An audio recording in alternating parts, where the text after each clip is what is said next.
Yes, here we are and back aboard for another week in a new month, the month of November. That means we're that much closer to the end of the regular season. We're that much closer to the college football playoff. The first rankings were released, and we've got underdogs on the loose on Three Dog Thursday. I am the somewhat capable host. I have to apologize up front for an 0-3 week. That is the first offer I've had this year, and I've had to enlist some good help this week. Anyway, I'm TJ Rives. Good to have you back on Three Dog Thursday, whether you're hearing us in podcast form or seeing us on the Winning Cures Everything platforms, winningcureseverything.com and their YouTube page. So I've enlisted the help of a guy that has been a great resource with me on Three Dog Thursday for years. Excellent handicapper with the Action Network, with scoresandodds.com and Vegas Insider. Hello, Kevin Rogers. Good to have you back. And I am coming to the altar. On my knees. I need some doggies. Woof, woof. How are you?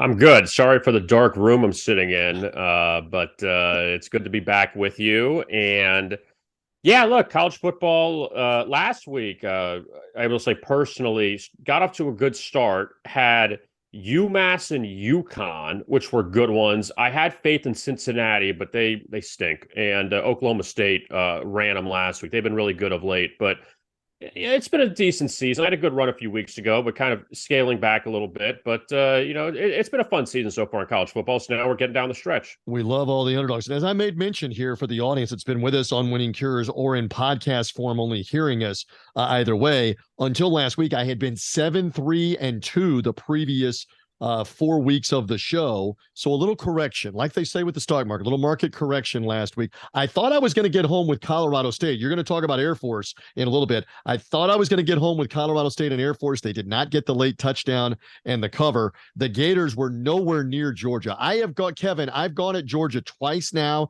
and they have obliterated both Kentucky and Florida. So that is the two words that we like to say on the show. Stay away for me from now on going at Georgia until further notice on that one. So we'll see what we have for this week. Again, thank you for finding us. Make sure you're following or subscribing in podcast form, and make sure the same thing, hit the like button or subscribe on the YouTube page here for Winning Cures Everything. Gary Seeger's doing a great job with his platform of college football. And my man, Kevin, is one of many handicappers that's been helping me this year with the underdogs. So let's begin. You're going to go SEC. Speaking of the Florida Gators, you're going to go right to the game that involves them with the Arkansas Razorbacks early, noon Eastern time in the Swamp. What stands out as an underdog for you in this one, Kevin? Well, for those that don't know me, I did go to Florida State. So this is not an anti-Florida pick at all. It really isn't. Arkansas, they were good last year. I don't know what's happened to them this year. And they've lost, 6 in a row. They started out 2-0 out of the gate. And granted, once they started playing SEC teams, they struggled. But here's a couple points, TJ. Number one, they were an 18-point dog against LSU, lost by 3. They were a 13-point dog at Ole Miss, lost by 7. They were a 19-point dog at Alabama, and they hung in that game, lost by 3. Then they had that clunker against Mississippi State at home. They were laying 7 against a backup quarterback, and they lost 7-3 at home. So the good news is they gave up 7 points. The bad news is they couldn't score at all.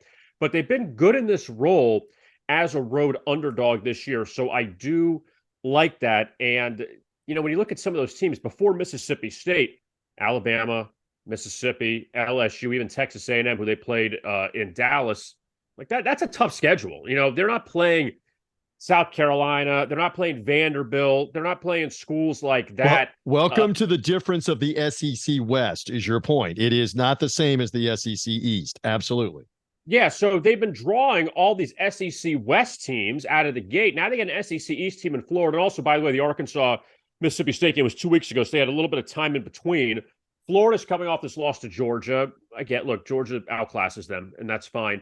But when you look at Florida and what they've done, they have a really good win at home against Tennessee. Like, I can't take that away from them. A really good win.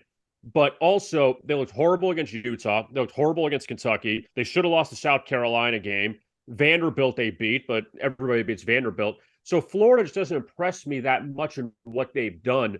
And I just believe getting Arkansas here with some points in the Swamp. The Swamp isn't as tough as it used to be. And also it helps the toughness level of Swamp helps when your team is good. It's like the Miami Hurricanes that they go 58 straight wins in the Orange Bowl because they were really good, not because the Orange Bowl had this mystique, because the team was really good. So Florida's obviously taking a step back. You don't have a guy like Anthony Richardson at quarterback this year, so that doesn't help either with Graham Mertz back there. I just think with Arkansas that this is the time for them to bounce back after having such a tough stretch in SEC play and also coming off the bye week, and Florida off the Georgia game. So let's take the points with Arkansas for our first pick. Again, an early game in Gainesville in the SEC, and Kevin goes right there to call the Hogs. I won't make you do the woo pig suey here on Three Dog Thursday. Do not have to do that. Speaking of rivalries like what Florida, Georgia was last week or what Oklahoma, Texas was earlier this year, this may be the last time we see this for a while, the Bedlam game between Oklahoma and Oklahoma State. Why? Because the Sooners and Texas are moving into the SEC next year, and they've both made it known rivalry games are going away and all over college football. We're seeing this. So this is one of the last Bedlam games, maybe for a while. Hard to believe until somebody puts their foot down, state legislature or whatever. These are two state universities. I don't know. But they will play this game coming up in Stillwater. 4-game win streak for Okie State.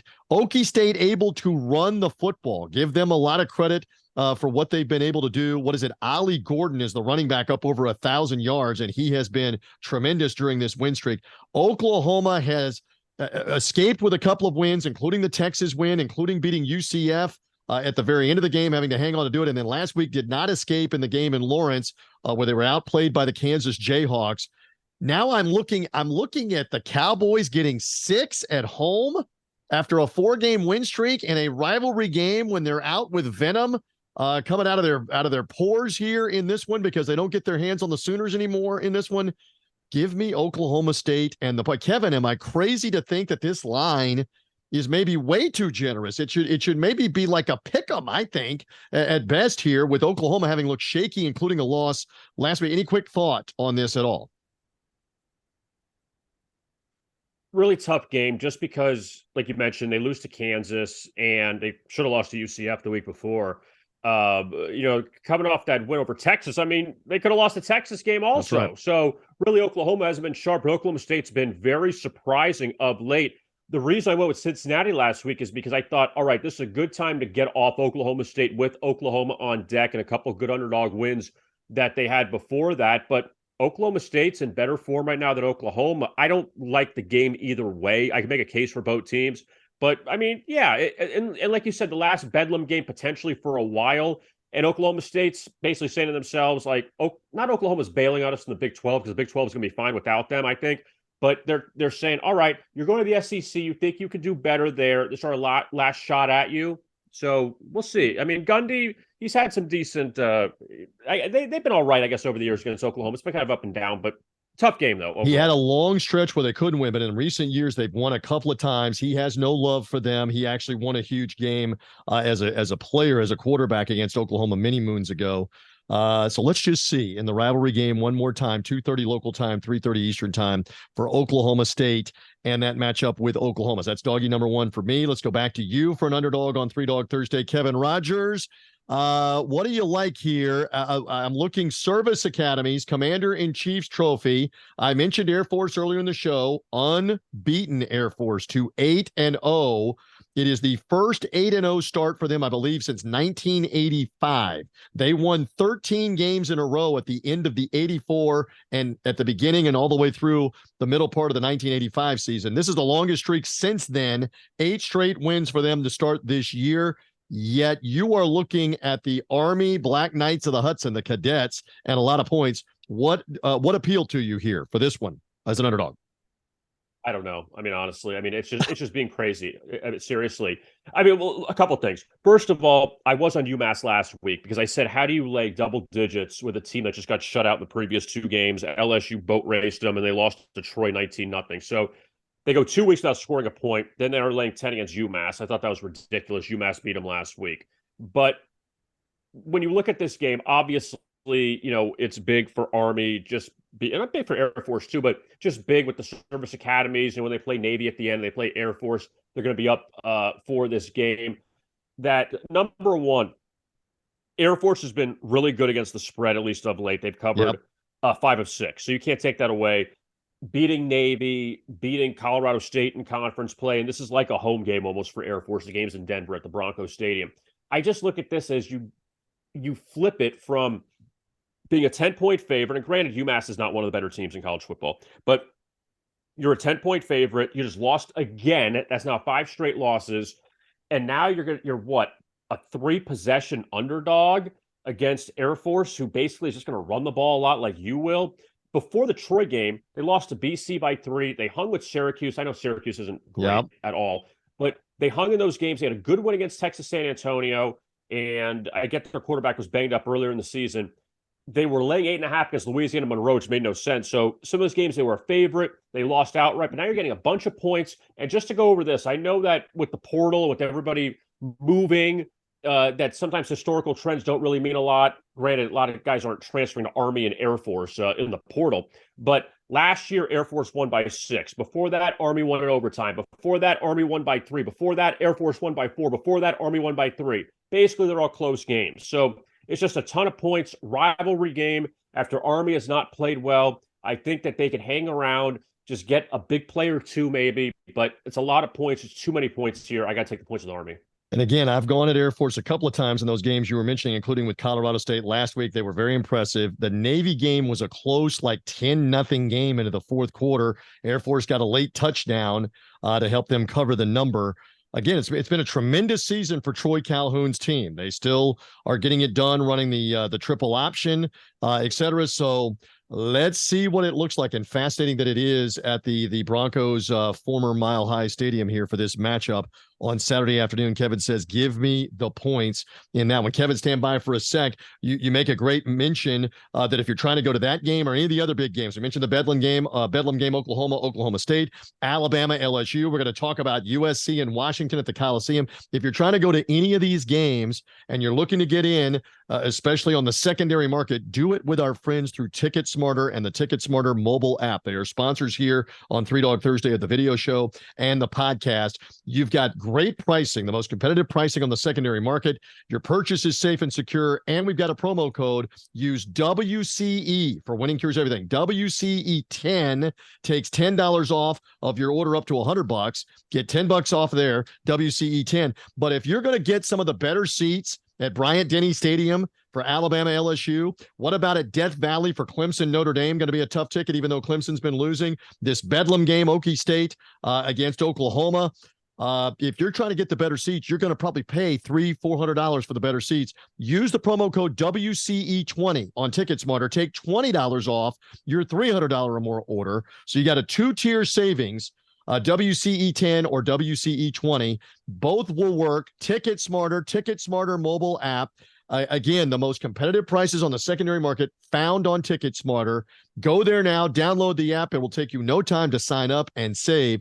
Promo codes WCE10, and if you're making a purchase of $300 or more, WCE20, $20 off a $300 or more purchase with TicketSmarter. Get in the game. Think smarter. TicketSmarter. Speaking of USC and Washington. All right, what do we make of the arena football that USC has basically been playing now game after game in all these different matchups? They had the last-second loss to Utah. That was a high-scoring game. Cal beating them the entire way. They had to come from behind to beat them 50-49. Now you got Washington unbeaten on the fringe of the college football playoff top 4 teams coming into the Coliseum. This is late afternoon in the Pacific time zone, prime time, Eastern and Central time. Kevin, I like the Trojans here in a high-scoring game, in a high-scoring situation in this matchup with Washington. I know Michael Penix has gotten a lot of run for the way he's played. They had the great win over Oregon. I know USC's had trouble stopping anybody, but care to talk me out of this here on USC getting a field goal, 3 or 3.5 at home in the matchup with Washington? Yes, and I want to apologize to the video audience. I had to let my dog out. So anyway, the literal who let the dogs out. Exactly. Kevin Rogers on the video audience. No problem. It was either her scratching at the door or just letting her out. This is so tough too. You're picking tough games this week, TJ. I know.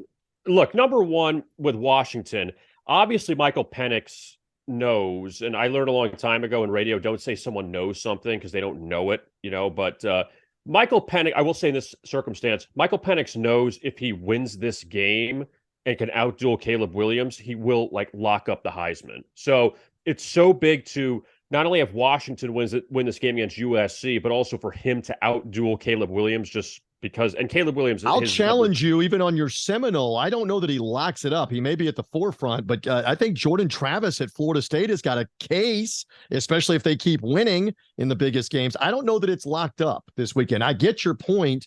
He takes a big step if he outplays Caleb Williams. I get that. Fine, but at least if he puts up big numbers again, he'll have a really good case. And I don't know how much you can just really trust USC. It felt like when they were a dog against Notre Dame a few weeks ago, okay, this is going to be the one back. They're going to bounce back, and Notre Dame just ran them. And I know USC turned the ball over a lot in that game.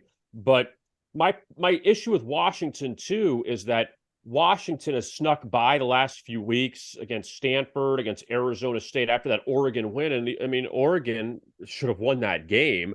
So it's, I don't want to say it's like the same argument as Oklahoma in a way, but it does feel a little bit like the slippery slope with them, that when are they going to bust out? When's Washington going to be the team that a lot of people thought should be in the top 5 or the top 4 maybe, because now they're in the outside looking in right now with a month to go. But Washington definitely can't afford to have another slip up here. I mean, I know they've won recently, but they got to have a good performance on the road. I just don't know if I could trust USC. That's the problem they have so many athletes, but defensively they've been horrible. And this will be probably the best offense that they faced all year, and all these other offenses have torched them. So that's what makes me a little skittish on USC. But again, that's why I'm not taking the game. I understand you're staying away. I just like the Trojans. I think it could be a high-scoring game. Again, Washington deserves all the credit for the Oregon win, but you look at the games around that, the bottom part of the Pac-12, Stanford a couple of weeks ago, not very good. Arizona State, they struggled with them at home. They were losing the game in the second half, and Arizona State's not very good. I think this could be a high-scoring game that Caleb Williams and the USC offense find a way to win. Obviously, I do. I will take them for 3 Dog Thursday and the points. You're also hearing the voice of Kevin Rogers with me, with TJ Rives here on podcast. Come find us on the video show, winningcureseverything.com, the Winning Cures platform. The show is out every Thursday in video form. Kevin, again, one more underdog for you. And interesting, you are going away from the Power 5, and you've always been money on underdogs on these shows through the years, going non-Power 5. So I'm curious what you like for a third underdog. Go ahead. I'm going to go with the Marshall Thundering Herd, and they're at Appalachian State this week. I feel like it's a little more of a fade of Appalachian State than backing Marshall. Both teams are 4-4 in the season. Give you this number: Appalachian State 1-9 against the spread since last year as a favorite. Wow. So they didn't cover against Southern Miss last week, won by 10, lost outright to Old Dominion, lost outright to Coastal Carolina, barely beat Louisiana Monroe, should have lost that game.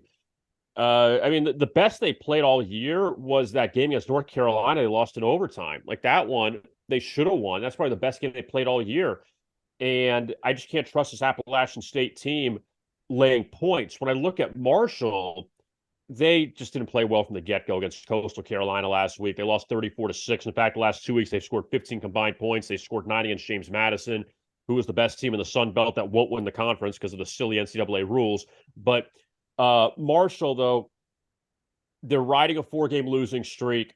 They are 1-3 in the Sun Belt. The only one coming against Old Dominion in a close game. They lost to Georgia State. They just haven't looked good recently. And I got to think that this is the one where maybe they turn it around. And last year, again, take it with a grain of salt. I almost go back to only 1 year when I look at historical now, just because there's so many changes that you can't even go back 2 years. It's just too long ago. But Marshall did beat Appalachian State last year at home as a short dog, 28-21. So they do have some confidence against this Appalachian State team. I don't like Appalachian State laying points. It's as simple as that. And when you look at what they've done as a dog, they lost by 3 to Wyoming and should have beat North Carolina. So those are like the best games they played this year. I think Marshall, after a couple poor performances, now getting points. I do like them getting points now against the Mountaineers of not Appalachian State, but Appalachian State. Yes, they love to pronounce it that way and make everybody aware of that. Okay, so there's doggy number 3 from you going to what is now a Sun Belt game. Marshall now out of Conference USA and in the Sun Belt Conference. I will go one more dog, and this may be recency bias. And I know Kevin and I are both in the state of Florida. Some think, Kevin, I'm in the state of confusion, as I like to say. You're in South Florida in Miami. I'm in West Central Florida in Tampa Bay. No, I am not going at my Memphis Tigers with the USF Bulls on the road at Memphis. Instead, I'll look at another Sunshine State team, and that's Miami playing at NC State. And again, maybe this is recency bias because last week I worked the NC State Clemson game on national radio on Compass Media Networks. Steve Berline and I worked the upset for NC State over Clemson. I mean, short version for Clemson, they are broken, and NC State helped break them with the game last week. They're not fantastic on offense, but they've got an explosive receiver named Casey Concepcion, who's one of the best receivers that you haven't heard of. He's a true freshman. He's blazing fast, can make plays. They've got a dual threat quarterback in MJ Morris, not much of a thrower, but can run it and can throw it. And they've got arguably the best defense in the ACC. They've got the leading sack defense, NC State, the leading defense against the run. Now the Miami Hurricanes come in, and again, Kevin is in and around South Florida and the Canes. I know the Canes had the awful meltdown loss to Georgia Tech. They lost again to North Carolina. They then beat Clemson in overtime, had to scratch and claw and beat Virginia. Before I ever looked, I thought this would be like a pick'em game. What do I know about the odds? I defer to you and defer to you guys for what you do. Then I see this is 4.5 or 5. It's 4.5, I think, in most places. I will take the points with the Wolfpack right back at home Saturday night. I don't think there's any letdown. I don't trust the Miami Hurricanes here. I think this is a gift. This is an early holiday gift here to get 4.5 with NC State. Any thought here? Miami's played a little better the last couple of weeks. Any thought here, just real quick to wrap it up? You know what is funny is I don't know how well they played. I mean, Clemson, they were down. They came back and Van Dyke was hurt in that game. Virginia all of a sudden is world beaters, beating North Carolina. They almost beat Miami. But I think that my issue is with NC State. I don't know what's going to happen after the Clemson win. I mean, I don't know if beating Clemson is a big deal anymore because Clemson, they've struggled. Miami's got FSU next week. So little look ahead, maybe. But I don't know. I feel like the look ahead is when you're playing really well. And if Miami was going to Virginia or Boston College or Syracuse, I don't feel like you're in a spot to look ahead. And, you got to get all the wins you can. If I can interject, if I can tell you, the party was on last Saturday night after the win over Clemson. It was homecoming, so maybe there is a letdown upcoming. I look at their defense and how well they played against Clemson. And yes, Klubnik, the quarterback, not very good for Clemson right now. They befuddled him and picked him off a couple of times, including a deflected pick 6 for a big turnover. I just like them at home. It surprises me that this is not a pick'em game, that this is NC State as an underdog with Miami. But what do I know here for Three Dog Thursday? It's funny is the 3 games you picked, I don't disagree with you. I feel you can't embrace them. You can't put your arms around them. TJ, I feel like all 3 of the favorites, Miami, Oklahoma, and Washington, like they're due for a bust out. And I wonder which one is going to do it. That's what it is. It's not that I like any of them so much. It's that I feel like one of the 3 is just due to just get back on track. And it's funny, out of the 3, Oklahoma is the one that struggled the most. Washington and Miami have won the last 2 weeks, and yet it feels like they're struggling. So right. That's kind of my issue with it. I don't know. I just you're going with 3 road favorites. You're saying stay away. All right. So we'll see what happens with those favorites. Remaining couple of moments here. We usually do an honorable mention, which we'll do here in a second or two with a couple of these other games. I got to let you weigh in, and I got to do the same thing.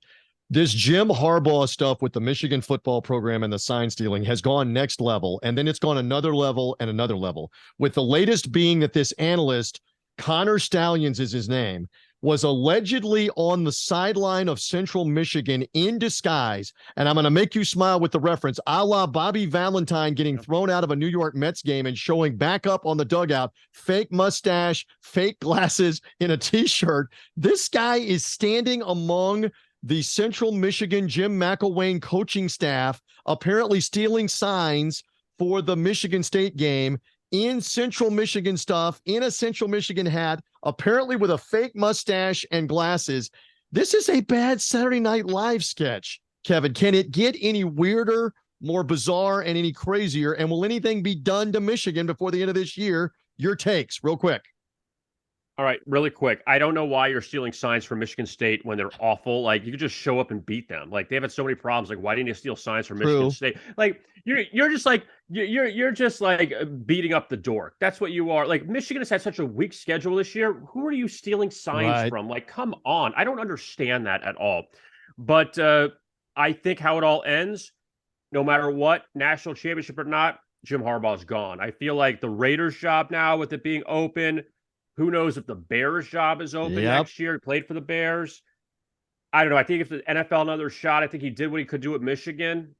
I think he's done there. I think regardless of what they're happens, coming off the bye week. They're coming off the bye week. They're 23-1 going back to the middle of the 2021 season in their last 24 games.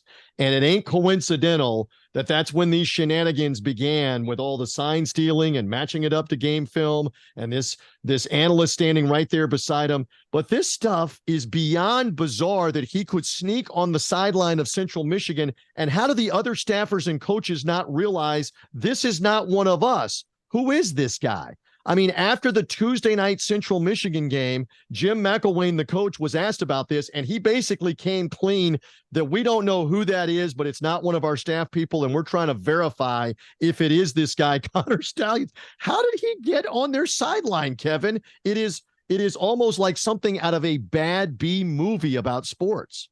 Well, also too, what I would find funny is if somebody said, or if he went up to some guy on one of the players' sides, go in, we need you in, or just like yell out, run the ball, we're gonna run this one. Like, who is this guy? You got to run the ball, go. Or he could be the get back coach too. Classic. You know? The get back coach.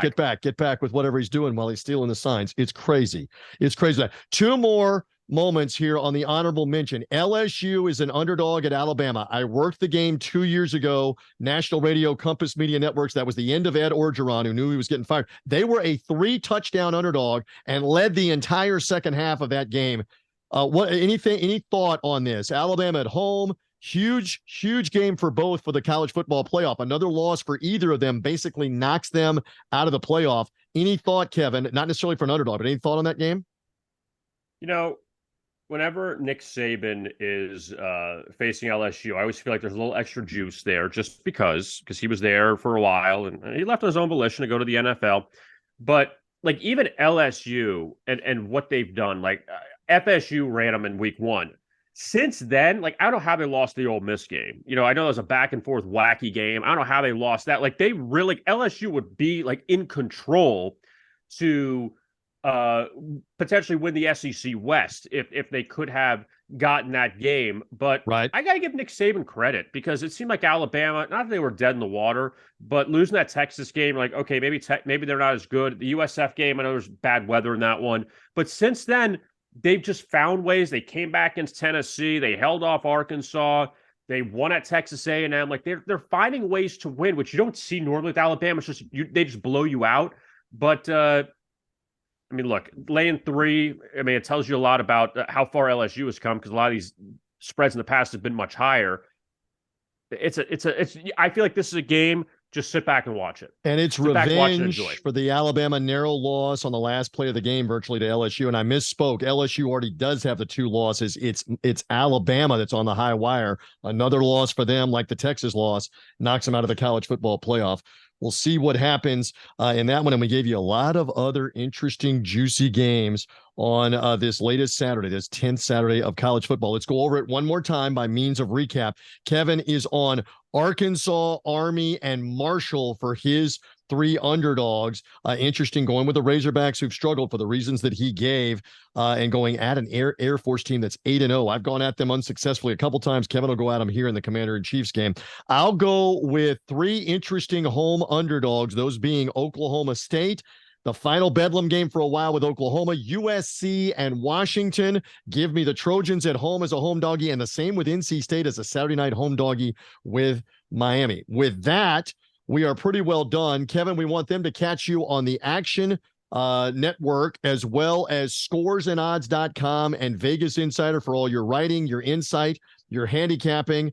What else? What else can we plug and promote? Is that good? Florida Panthers hockey has started up as well with your coverage there as part of the Florida Panthers NHL broadcast as well. Anything else that we can plug with you, my friend? No, that's it. You got it all. You nailed We got it all. all of that. Always great underdog handicapping with you for many years. We're reunited once again, and it feels so good here on Three Dog Thursday. Kevin, thank you. Good luck with the underdogs. I appreciate you hanging with me. All right, TJ, good to see you. Thank you. There is Kevin Rogers again with the Action Network, scoresandodds.com, and Vegas Insider. I'm merely TJ Rives. Follow or subscribe in podcast form if you're only hearing us on all the podcast outlets of Three Dog Thursday. Come see us. winningcureseverything.com and the Winning Cures YouTube page. That's where you can see what we look like as well. We're here every Thursday. College football underdogs for Three Dog Thursday. For Kevin Rogers, I'm TJ Rives. Woof, woof. Thanks for being with us.